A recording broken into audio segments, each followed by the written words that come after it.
का कहना है कि आप चाहें तो हवा में तैर सकते हैं, पानी पर चल सकते हैं, पूरी दुनिया जीत सकते हैं, लेकिन अपने मन की चाल समझना इन सब कामों से कठिन काम होता है।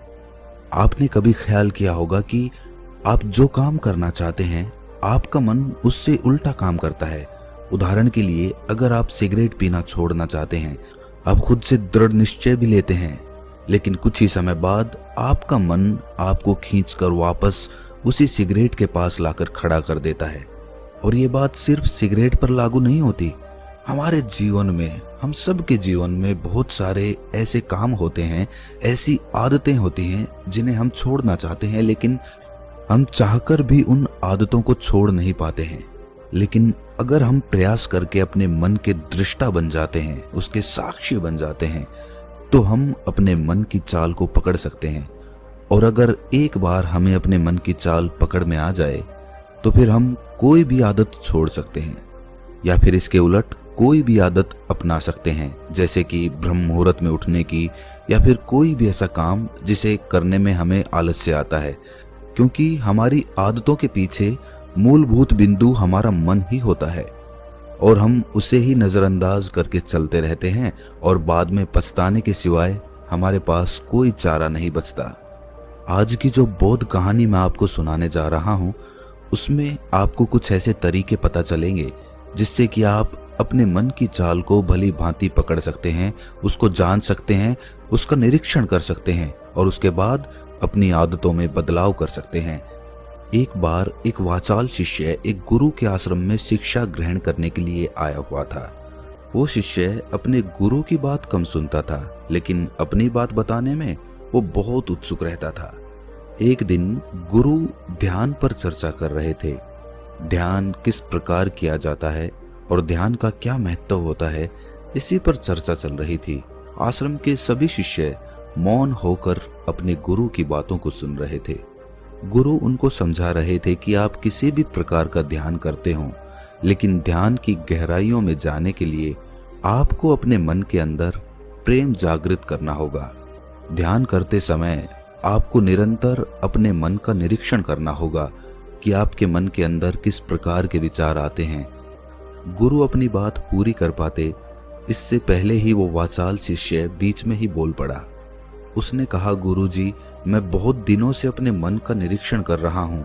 मैं हर आने जाने वाले विचार को बड़ी गहराई से देखता हूँ, समझता हूँ, लेकिन उसके बावजूद मेरे मन की आदतों में कुछ बदलाव नहीं आ रहा है। मैं अक्सर सुबह देरी से उठता हूँ और रोज रात को मैं यही सोचकर सोता हूँ कि मैं सुबह जल्दी उठूंगा, जल्दी उठकर ध्यान करूंगा, अपने मन का निरीक्षण करूंगा, लेकिन मैं ये कर नहीं पाता हूँ। मैंने अपने साथी शिष्यों से भी इस बारे में चर्चा की, लेकिन उनके पास भी इसका कोई जवाब नहीं है। इस आश्रम में कोई एक दूसरे से बात ही नहीं करना चाहता। सब लोग चुपचाप रहते हैं, कोई चर्चा नहीं होती। ऐसे हम अपने मन को कैसे समझ पाएंगे, उसका निरीक्षण कैसे कर पाएंगे? जब तक हम अपने मन के विचारों का, अपने मन की आदतों का एक दूसरे के सामने जिक्र नहीं करेंगे, उसकी चर्चा नहीं करेंगे, उस पर बहस नहीं करेंगे, तब तक हम चुप रहकर अपने मन को कैसे समझ पाएंगे? कृपया करके इन सभी शिष्यों को समझाने की कृपा करें कि कम से कम एक दूसरे से अपने मन की बात साझा तो करें। उनके मन में क्या विचार चलते हैं, ध्यान में उनके अंदर क्या बदलाव आता है, वो क्या महसूस करते हैं ध्यान करते वक्त। कम से कम आश्रम में इन बातों की तो चर्चा होनी चाहिए। गुरु ने उस वाचाल शिष्य से पूछा कि तुम दूसरों के मन की बात क्यों जानना चाहते हो? उससे तुम्हारा क्या फायदा होगा? क्या तुम्हें आत्मनिरीक्षण करने के लिए दूसरे के मन के विचार जानना जरूरी है? उनके मन में क्या चलता है, इससे तुम्हारा क्या फायदा होगा? क्या तुम मुझे इस बात का उत्तर दे सकते हो? वाचाल शिष्य ने अपने गुरु से इस प्रकार के उत्तर की अपेक्षा नहीं की थी। उसने सोचा कि बात तो गुरुजी ठीक कह रहे हैं, इससे मेरा क्या फायदा होगा? अगर मैं दूसरे के मन की बात जान भी लूंगा या फिर दूसरों के सामने अपने मन की बात बता भी दूंगा, तो उससे मेरा क्या फायदा होगा? क्या मैं अपने मन को समझ पाऊंगा? वो वाचाल शिष्य अपने ही द्वारा किए गए प्रश्न में उलझ चुका था। उसके पास इसका कोई उत्तर नहीं था, लेकिन फिर भी उसने दूसरे शिष्यों के सामने अपनी बात को ऊंचा दिखाने के लिए गुरुजी से कहा कि गुरुजी, अगर हमें ये पता चल जाएगा कि दूसरे के मन में क्या विचार चलते हैं और उन विचारों का वो ध्यान में जाकर किस प्रकार निरीक्षण करते हैं, तो इससे तो हमें भी ध्यान लगाने में आसानी रहेगी। हम भी अपने ध्यान में उसी प्रकार अपने विचारों का निरीक्षण कर पाएंगे, अपने मन को समझ पाएंगे। क्या आपको नहीं लगता कि गहरा ध्यान लगाने के लिए किन बातों का ध्यान रखा जाए, किस प्रकार अपने मन का निरीक्षण किया जाए, इस बात की चर्चा करने से दूसरे शिष्यों का भी भला हो सकता है। गुरुजी ने उससे पूछा कि मान लो कोई शिष्य गहरा ध्यान लगा पाता है और अगर वो तुम्हें अपनी मनोदशा बता भी दे कि किस प्रकार वो अपने मन का निरीक्षण करता है, अपने विचारों का निरीक्षण करता है, तो तुम्हें क्या लगता है कि ये जानकर तुम भी गहरे ध्यान में उतर पाओगे? अगर तुम ऐसा सोच रहे हो तो मैं तुम्हें एक बात बता दूं कि तुम अपने ही मन के बनाए हुए जाल में खुद फंस जाओगे। अगर तुम्हें कोई ऐसी प्रक्रिया पता चल गई कि गहरे ध्यान में किस प्रकार प्रवेश किया जाता है, तो तुम्हारा मन उसी प्रक्रिया का अनुसरण करने की कोशिश करेगा। तुम वर्तमान में उपस्थित होकर अपनी मनोदशा नहीं समझ पाओगे, बल्कि तुम्हारा मन तो उस प्रक्रिया के विचारों में उलझा रहेगा। तुमने अपने मन को एक काम दे दिया करने के लिए और तुम्हारा मन उसी काम को करता रहेगा। तुम भी उस काम में सम्मिलित हो जाओगे, तो तुम अपने मन का निरीक्षण किस प्रकार कर पाओगे? क्योंकि तुम तो खुद अपने मन के साथ सम्मिलित हो गए, तुम तो खुद अपने मन के साथ एक हो गए। गुरुजी ने बताया कि तुम अपने मन को तभी समझ सकते हो जब तुम अपने मन से अलग हटकर अपने मन को देख पाओ, अपने मन की चाल को दूर से खड़े होकर समझ पाओ। जिस भी विषय को या जिस भी चीज को तुम्हें समझना हो, तुम्हें उसे अलग होकर देखना होगा। अगर तुम उसके साथ एक हो गए तो तुम उसको कभी नहीं समझ पाओगे, तुम उसके साथ सम्मिलित हो जाओगे। जिस प्रकार तुम अपने विचारों को समझने की कोशिश करते हो, लेकिन विचारों को समझते समझते तुम अपने ही विचारों में खो जाते हो, कभी अनुभव किया है तुमने? शिष्य ने हाँ में सर हिलाते हुए कहा कि गुरुजी, जब भी मैं अपने विचारों का निरीक्षण करने लगता हूँ तो ऐसा ही होता है, मैं अपने ही विचारों में खो जाता हूँ। कुछ समय बाद मुझे ध्यान में आता है कि मैं अपने विचारों का निरीक्षण कर रहा था, तो उसके बाद मैं फिर से अपने विचारों का दृष्टा बन जाता हूँ, उनका साक्षी बनने की कोशिश करने लगता हूँ। लेकिन कुछ समय बाद मैं फिर से अपने विचारों के साथ एक हो जाता हूँ।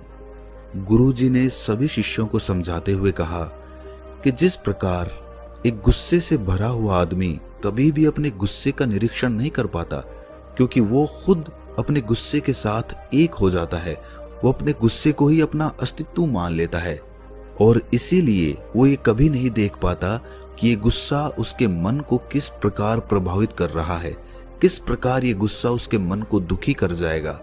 वो कभी नहीं देख पाएगा, क्योंकि उसके पास वो कला नहीं है कि वो अपने गुस्से को अपने से अलग करके देख पाए। इसी चीज के लिए सारे अभ्यास बने हुए हैं, ताकि तुम सिर्फ एक दृष्टा, एक साक्षी बनकर सभी चीजों को उसके परिपूर्ण, उसके असली स्वरूप में देख पाओ। और जब तुम सभी चीजों का, सभी विचारों का असली स्वरूप देख लेते हो, तब तुम्हें उसकी अनित्यता पता चलती है। तब तुम्हें पता चलता है कि ये सब आने जाने वाली चीजें हैं, लेकिन चेतना, कॉन्शियसनेस, वो हमेशा इंसान के साथ रहती है। वो दृष्टा, वो साक्षी जो उसको देख रहा है, वो हमेशा जीवित रहता है, वो कभी नहीं मरता, वो नित्य है। और वही चेतना होती है। चेतना किसी भी चीज से कभी भी बंधी हुई नहीं होती। चेतना तुम्हारा होश है। दूसरी चीजों को उनके स्वरूप में देख पाने की कला तुम्हें तुम्हारी चेतना से ही मिलती है। जितनी प्रगाढ़ तुम्हारी चेतना होगी, उतने ही अच्छे तरीके से तुम चीजों से अलग हटकर उनको देख पाने में सक्षम हो पाओगे। इसलिए अपनी चेतना को ऊपर उठाने का काम करो, ताकि तुम अपनी चेतना से किसी भी चीज का असली स्वरूप देखने में सक्षम हो पाओ। शिष्य ने पूछा कि गुरुदेव, आपकी बातें कुछ कुछ तो समझ में आ रही हैं, लेकिन एक बात समझ में नहीं आई कि अपनी चेतना को ऊपर उठाने के लिए, अपने आप को ज्यादा होश में रखने के लिए हमें क्या करना होगा। इस पर चर्चा करते हुए गुरु ने बताया कि तुम मौन होकर, चुप होकर सिर्फ अपने विचारों को, अपने मन की प्रक्रियाओं को, अपने अनुभवों को देखना शुरू करो। तुम्हारे अनुभव आते हैं, तुम्हारे अनुभव चले जाते हैं, वो अनित्य है। वो हमेशा हमारे साथ नहीं रहने वाले, लेकिन हमारा मन उन्हीं अनुभवों को पकड़ने की कोशिश करता रहता है। जब तुम्हें कोई अच्छा अनुभव होता है तो तुम्हारा मन चाहता है कि तुम्हें बार बार वही अनुभव हो, और उसी अनुभव को लेने के चक्कर में तुम्हारा मन तुम्हें फंसाता चला जाता है। तुम्हारी चेतना तुम्हारे मन के अधीन हो जाती है। वही होता है एक सिगरेट पीने वाले के साथ, वही होता है एक शराब पीने वाले के साथ, और वही होता है हर बुरी आदत अपनाने वाले के साथ, कि उसकी चेतना उसके मन की गुलाम हो जाती है। अगर तुम अपनी चेतना को अपने मन से आजाद करना चाहते हो तो सबसे पहले मौन रहना सीखो, चुप रहना सीखो। तुम्हारे ज्यादा बोलने की आदत, दूसरों से उनके अनुभव सुनने की आदत तुम्हारे मन को और ज्यादा भर देगी। लेकिन अपनी चेतना को आजाद करने के लिए तुम्हें अपने मन को खाली करना सीखना होगा। जब तुम अपने मन को खाली करोगे तब तुम्हें अपनी चेतना का असली स्वरूप दिखाई देगा। तब तुम्हें पता चलेगा कि मौन रहकर, चुप रहकर अपनी चेतना को कैसे ऊपर उठाया जाए, कैसे हमेशा चैतन्य रहा जाए। चैतन्य रहना ही हमारा असली स्वरूप होता है, लेकिन हम उसे भूल चुके हैं अपने मन के अधीन होकर। इसीलिए अपनी चेतना को अपने मन से छुटकारा दिलाना होगा। इसके लिए तुम चुप रहकर अपने मन के विचारों को देखना शुरू करो, उसके अनुभवों को महसूस करना शुरू करो। जब तुम अपने मन के साक्षी हो जाते हो, अपने मन के दृष्टा हो जाते हो, उसे देखने वाले हो जाते हो, तब तुम्हें पता चलता है कि तुम्हारे मन में एक विचार जाता है तो दूसरा आ जाता है, दूसरा जाता है तो तीसरा आ जाता है। और इस प्रकार जिस तरह सड़क पर भीड़ चल रही होती है, लोगों का हुजूम चल रहा होता है, एक आदमी जाता है तो दूसरा आता है, दूसरा जाता है तो तीसरा आता है, उसी प्रकार हमारे मन की भूमि में अनेकों अनेक विचार आते और जाते रहते हैं। लेकिन धीरे धीरे हम उनसे जुड़ते नहीं हैं, उनके साथ बहने नहीं लग जाते, उनके साथ खो नहीं जाते, बल्कि उनको साक्षी होकर बस देखते रहते हैं। और देखते देखते धीरे धीरे वो सभी विचार विलीन होने लगते हैं, और उसके बाद हमारे मन की भूमि पूरी तरह से खाली हो जाती है। और अब हमें पहली बार अपने चैतन्य होने का पता चलता है। हमें पता चलता है कि हमारी चेतना ही हमारा असली आनंद है, वही हमारा स्वरूप है। और उसके लिए अपने मन की भूमि से खरपतवार हटानी जरूरी होती है। उसके लिए मेहनत नहीं करनी, बस उन विचारों को देखते रहना है। एक विचार जाता है तो दूसरा आता है, दूसरा जाता है तो तीसरा आता है। बस देखते रहो, देखते रहो, साक्षी बने रहो, दृष्टा बने रहो, और देखते देखते वो विचार विलीन हो जाते हैं। लेकिन इसके लिए तुम्हें चुप रहकर अभ्यास करना होगा, चुप रहकर अपने विचारों का आत्मनिरीक्षण करना होगा, अपने मन की भावनाओं को समझना होगा। कब तुम्हें गुस्सा आता है, कब तुम्हें खुशी होती है, उसे अलग खड़े होकर देखना होगा। जब भी हमें गुस्सा आता है या खुशी होती है या किसी से घृणा होती है तो हम तत्क्षण उत्तेजित हो जाते हैं, और उत्तेजना की वजह से ही हम उन भावनाओं को अलग होकर देख नहीं पाते हैं। लेकिन अगर हम उत्तेजित ना हों, शांत रहें, शिथिल रहें, तो हम अपने मन की भावनाओं को समझ सकते हैं, उनको जान सकते हैं। और जब हम अपने मन की भावनाओं को जानने लगते हैं तब हमें पता चलता है कि कोई भी भाव हमेशा नहीं रहता। एक भाव जाता है तो दूसरा चला आता है। खुशी हमेशा नहीं रहती, दुख हमेशा नहीं रहता, गुस्सा हमेशा नहीं आता, घृणा हमेशा नहीं होती। जब इन बातों को हम समझने लगते हैं तो ये सारे भाव हमारे अंदर से विलीन होने लगते हैं, और सिर्फ एक प्रेम, एक आनंद हमारे अंदर बच जाता है। उसे ही हम परमानंद कहते हैं, और वही हमारा असली स्वरूप होता है। इसीलिए अपने मन की चाल में तुम खुद मत फंस जाना।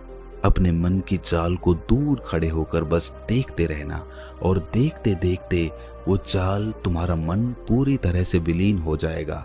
और जब कोई मन नहीं बचेगा तभी हम हर चीज में अपना मन लगा सकते हैं, हर काम को पूरे ध्यान पूर्वक कर सकते हैं। असल में मन का विलीन होना ही ध्यान में प्रवेश होता है। जब तक हमारा मन हावी होता है तब तक हम ध्यान में प्रवेश नहीं कर पाते, क्योंकि हमारा मन करेगा तब हम ध्यान करेंगे, और जब हमारा मन नहीं करेगा तब हम ध्यान नहीं करेंगे। और ऐसा हर काम में लागू होता है। लेकिन एक बार अगर हमारा मन विलीन हो जाता है तो हम हर काम में ध्यान लगा सकते हैं और ध्यान ही हमारा असली स्वरूप बन जाता है, वही चेतना बन जाती है। इस ज्ञान भरी चर्चा को सुनकर सभी शिष्य प्रसन्न हो गए, लेकिन गुरु ने उन्हें चेतावनी देते हुए कहा कि तुम प्रसन्न हो रहे हो, ये भी तुम्हारे मन की एक भावना है। तुम्हें ये बातें सुनने में मजा आ रहा है, इसीलिए तुम प्रसन्न हो रहे हो, लेकिन ये बातें हमेशा कोई तुम्हें नहीं सुनाएगा और इसी वजह से तुम्हारा मन हमेशा प्रसन्न नहीं रह पाएगा। अगर तुम्हें असली आनंद की खोज करनी है, ऐसी प्रसन्नता हासिल करनी है जो कभी विलीन ना हो, तो तुम शांत होकर, मौन होकर, भावना रहित होकर अपने विचारों और अपनी भावनाओं को देखना शुरू करो। उसके बाद तुम्हें खुद ही महसूस होगा कि चेतना जो होती है वो शाश्वत होती है, वो कभी नहीं मरती और बाकी सभी चीजें अनित्य हैं, वो खत्म हो जाएंगी, वो मर जाएंगी, वो पीछे छूट जाएंगी।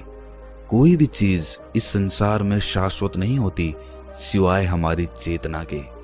जब हमारे प्राण छूटते हैं तो हमारे शरीर से सबसे पहले हमारी चेतना ही निकलती है, इसीलिए चेतना कभी नहीं मरती।